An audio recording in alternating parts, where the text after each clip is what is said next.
नमस्कार साथियों, infusion notes के ऑनलाइन प्लेटफॉर्म पे एक बार फिर से आपका स्वागत है।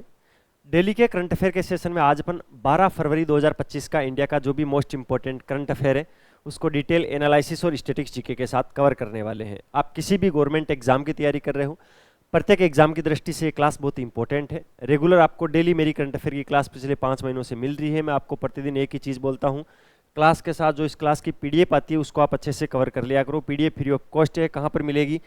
तो अपना एक स्टडी ग्रुप है, वहाँ पर मिलती है। ग्रुप को ज्वाइन कैसे करना है वो सारी चीज़ें अपन इस क्लास के बाद में चर्चा करेंगे। चलिए पहले आज की क्लास को शुरू कर लेते हैं। पहला क्वेश्चन, हाल ही में राष्ट्रपति डोनाल्ड ट्रंप ने किस वस्तु पर प्रतिबंध लगाने और प्लास्टिक के उपयोग को अनिवार्य करने का आदेश दिया है?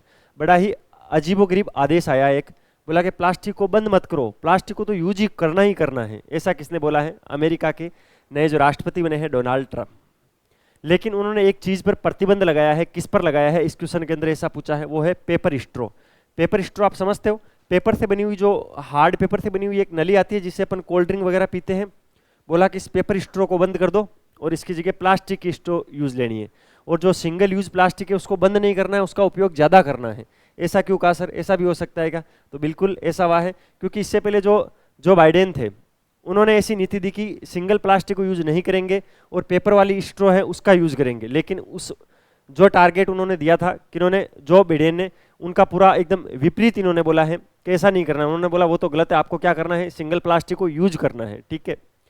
समुद्री प्रदूषण की चिंताएं पूरे विश्व में बढ़ती जा रही हैं, लेकिन डोनाल्ड ट्रंप ने बाकी कोई चिंता नहीं है, आप तो सिंगल यूज प्लास्टिक को उपयोग में लो, और इसके लिए एक पूरा लिखित में आदेश जारी किया उन्होंने।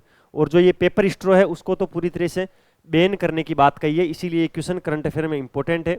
कुछ इस प्रकार के क्वेश्चन होते हैं जो अजीबोगरीब निर्णय होते हैं, वो एग्जामिनर कभी कभार पूछ लेता है, तो आपको ध्यान रखना है। डोनाल्ड ट्रंप जो कि अमेरिका के राष्ट्रपति हैं, उन्होंने ऐसा बोला है कि जो सिंगल यूज प्लास्टिक है उसको तो अनिवार्य रूप से आपको उपयोग में लेना है, और जो पेपर स्ट्रॉ है उस पर पूर्णतः प्रतिबंध लगा देना है अमेरिका के अंदर। इसकी औपचारिक घोषणा उन्होंने लेटर पैड पे की है। अगला क्वेश्चन बड़ा ही मस्त क्वेश्चन है। हाल ही में FAO ने सोमालिया में कृषि खाद्य प्रणालियों को मजबूत करने के लिए कौन सी जलवायु लचीली कृषि परियोजना शुरू की है? सोमालिया के अंदर FAO ने एक नई परियोजना शुरू की है जिसके अंदर उन्होंने $95 मिलियन का वित्त दिया है। कितना? इस योजना को $95 मिलियन। उस योजना का नाम क्या है? उसका नाम है उगबाद। क्या है? उगबाद।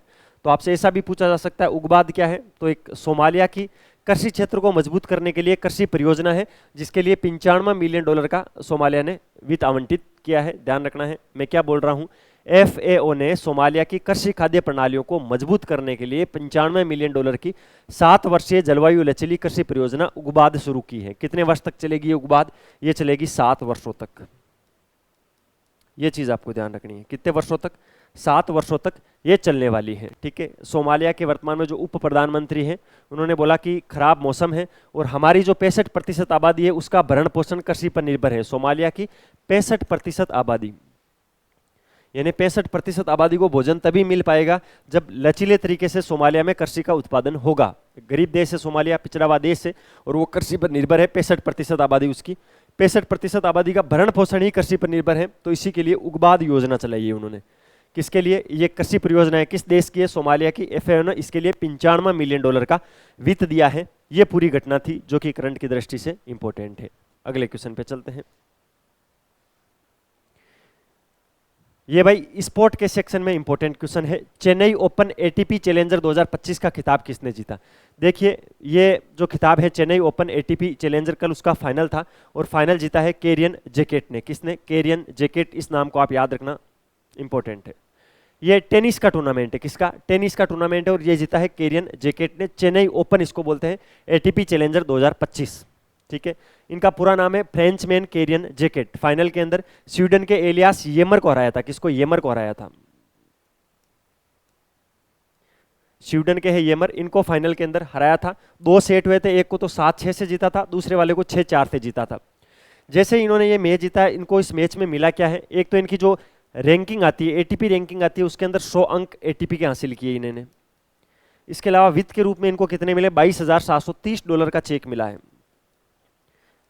जो चेन्नई ओपन का खिताब जीता उसको $22,730 रुपए मिलते हैं, और 100 ATP की रैंकिंग मिलती है। दोनों किसको मिली है? केरियन जेंकेट को मिली है। इनका पूरा नाम है फ्रेंचमैन केरियन जेंकेट। फाइनल के अंदर स्वीडन के एलियास येमर को 7-6 और 6-4 से हराया था।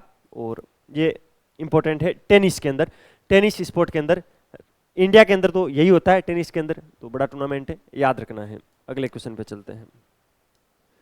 हाल ही में सरकार ने ई नाम प्लेटफॉर्म का विस्तार करते हुए व्यापार के लिए कितनी नई वस्तुएं जोड़ी है? किस प्लेटफॉर्म पे? ई नाम प्लेटफॉर्म पे 10 नई वस्तुओं को जोड़ा है। ऑप्शन नंबर 2 इस क्वेश्चन के परिप्रेक्ष्य में राइट ऑप्शन है। अब आपसे ये 10 जो नई वस्तुएं वो आपसे एग्जाम में पूछी जा सकती है। 10 नई वस्तुओं को जोड़ने के बाद पहले देखो, ई नाम प्लेटफॉर्म पे 221 वस्तुएं थी, इसमें 10 और जोड़ी गई तो अब कितनी हो गई है? 231 वस्तुएं हो गई है टोटल ई नाम पोर्टल पर। ठीक है, जिसके अंदर एक तो ड्रैगन फ्रूट को जोड़ा गया है, कुछ मसाले जोड़े गए हैं।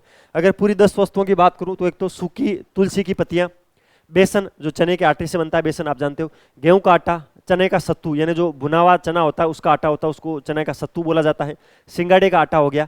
मसालों के अंदर हींग और सूखी मेथी की पत्तियां मैंने बताई थी। सब्जियों के अंदर सिंगाड़ा और बेबी कॉर्न सब्जी है उसको भी इसमें शामिल किया है। फल के अंदर ड्रैगन फ्रूट को शामिल किया है। तो इस प्रकार टोटल 10 ऐसी वस्तुएं हैं जिनको ई नाम प्लेटफॉर्म पर जोड़ा गया है। तो ई नाम प्लेटफॉर्म का विस्तार हुआ है। अब टोटल कितनी हो गई है? 231। ये चीज आपको ध्यान रखनी है, वर्तमान में ई नाम पोर्टल पर कितनी वस्तुएं हैं? तो 231 वस्तुओं को लिस्ट किया गया है और इसमें 10 नई वस्तुओं को जोड़ा गया है जो कि मैंने आपको बता दी है। अगले क्वेश्चन पे चलते हैं। आज का अपना अगला क्वेश्चन क्या है? हाल ही में 14वां एशियाई मत्स्य मंच किस शहर में शुरू हुआ है? तो ये भाई इस बार भारत में हो रहा है, नई दिल्ली के अंदर। ये चीज आपको ध्यान रखनी। हाल ही में बोला है मैंने, लेकिन ये आज ही शुरू हुआ, अभी जस्ट घंटे भर पहले शुरू हुआ है। 12 से लेकर 14 फरवरी। क्या? 14वां एशियाई मत्स्य मंच कहां हो रहा है? भारत में हो रहा है, नई दिल्ली के अंदर हो रहा है। ठीक है, आईसीएआर और एएफएस के द्वारा इसको आयोजित करवाया जा रहा है। ये चीज आपको ध्यान रखनी है, आईसीएआर और एएफएस इन दोनों के द्वारा इसका आयोजन करवाया जा रहा है। इसके अंदर 24 देश भाग लेंगे। 24 देशों से इसके अंदर प्रतिनिधि आएंगे, आज आए हैं। ठीक है, लगभग 24 देशों से कितने आएंगे? तो लगभग एक आंकड़ा दे रखा था, 1000 प्रतिनिधि इसके अंदर भाग लेंगे। तो 24 देशों के 1000 प्रतिनिधि इसके अंदर भाग लेंगे। मछली हो गया, जलीय कृषि हो गई, जलीय कृषि में कैसे उत्पादन को बढ़ाया जा सकता है, इन सब पर बात की जाएगी। भारत में ही क्यों हो रहा है? तो आपको पता होना चाहिए, मछली और जलीय कृषि उत्पादन में विश्व में भारत दूसरे स्थान पर है। ये इंपॉर्टेंट है, इस लाइन को आप लिख लेना। क्या? मछली और जलीय कृषि उत्पादन में मछली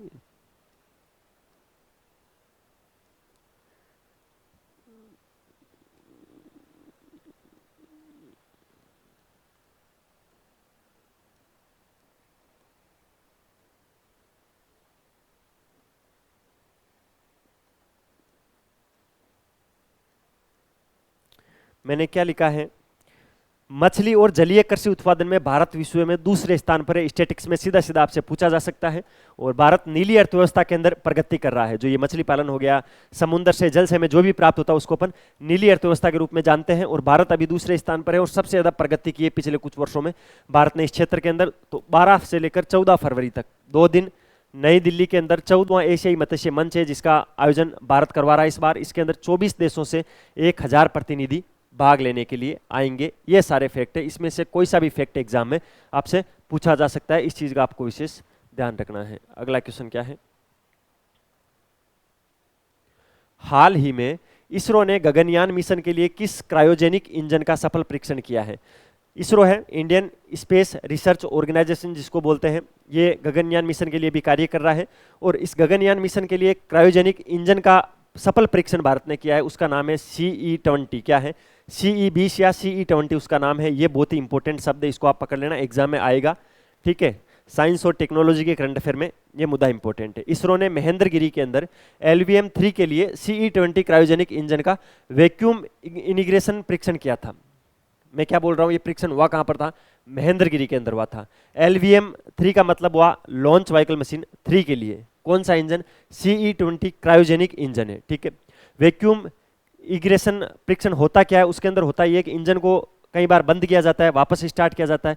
उससे ये पता लगाया जाता है कि अगर मान लो कि बीच में मिशन में कहीं पर भी इंजन को अगर बंद करना हो, वापस स्टार्ट करना हो, तो उस कंडीशन में ये कैसा परफॉर्म करेगा। ठीक है, इसको बोलते हैं इंजन की पुनः आरंभ करने की क्षमता। उसकी प्रामाणिकता के लिए यह परीक्षण किया गया था। गगनयान है, भविष्य में अंतरिक्ष मिशनों में भारत की ओर से सबसे बड़ा यान जाने वाला है। ठीक है, नाम याद रखना, CE-20 क्रायोजेनिक इंजन है। LVM-3 के लिए इसका परीक्षण हुआ है। किसने किया है? इसरो ने किया है। कहां पर किया है? महेंद्रगिरी के अंदर किया है। ये शब्द आप याद रखना, पूछ ले तो बता देना कहां पर। महेंद्रगिरी के अंदर इसका परीक्षण किया गया था। ये इंपॉर्टेंट चीज है। अब चलते हैं नेक्स्ट क्वेश्चन पे।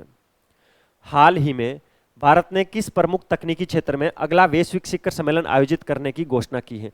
मैं आपसे बार बार एक चीज पढ़ा रहा हूं, आपको पता है आर्टिफिशियल इंटेलिजेंस पर अभी एक AI शिखर सम्मेलन चल रहा है पेरिस के अंदर। पेरिस फ्रांस की राजधानी पेरिस के अंदर अभी चल रहा है। कल स्टार्ट हुआ है, जिसके अंदर मोदी जी ने शिरकत की थी, मोदी जी ने जिसमें भाग लिया था। उसके अंदर यह घोषणा की गई जो अगला AI पर आर्टिफिशियल इंटेलिजेंस पर वैश्विक शिखर होगा उसका आयोजन भारत के अंदर होगा।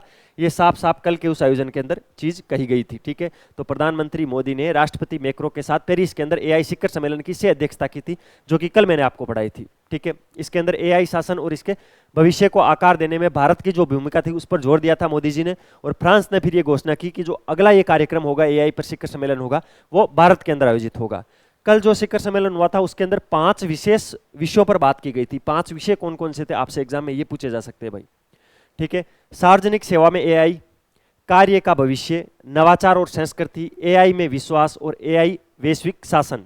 ठीक है, ये 5 ऐसे विषय थे जिस पर कल चर्चा हुई थी। 5 विषय को याद रखना है, वापस बता देता हूं।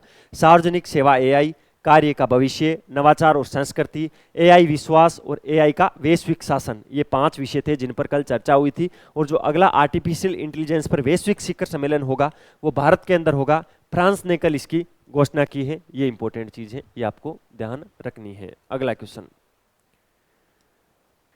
अगला क्वेश्चन क्या है? हाल ही में डॉक्टर मुदुगुला नागफनी शर्मा, नाम याद रखना, डॉक्टर मुदुगुला नागफनी शर्मा, उनको एक सम्मान दिया गया, पद्मश्री सम्मान। कौन सा? ऑप्शन नंबर 2 इस क्वेश्चन के परिप्रेक्ष्य में राइट ऑप्शन है। इनका नाम याद रखना है भाई। एक्चुअल के अंदर इनको क्यों दिया गया? संस्कृत और तेलुगु साहित्य के अंदर इन्होंने बहुत ही अच्छा कार्य किया है, उनका उल्लेखनीय योगदान रहा है, जिसके चलते इनको पद्मश्री दिया गया। अवधना सरस्वती पीठम के पीठाधिपति है वर्तमान में डॉक्टर ब्रह्माश्री मुदुगुला नागफनी शर्मा। ठीक है, एक जटिल साहित्य कला होती है जिसका नाम है औधनम। क्या है? औधनम।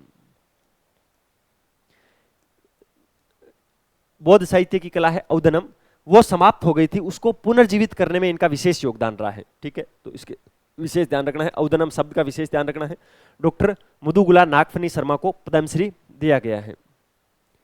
ये था भाई 12 फरवरी 2025 का मोस्ट इंपोर्टेंट करंट अफेयर, जिसको मैंने आपको डिटेल एनालिसिस और स्टैटिक्स जीके के साथ कवर करवाया। अगर आपको वीडियो की क्वालिटी, कंटेंट की क्वालिटी और हमारी मेहनत अच्छी लग रही है तो लाल वाला बटन दबाकर चैनल को सब्सक्राइब जरूर करना, बेल वाला आइकन प्रेस करना, उससे नई वीडियो की नोटिफिकेशन सबसे पहले आपको मिलेगी और मुझे मिलेगा मोटिवेशन।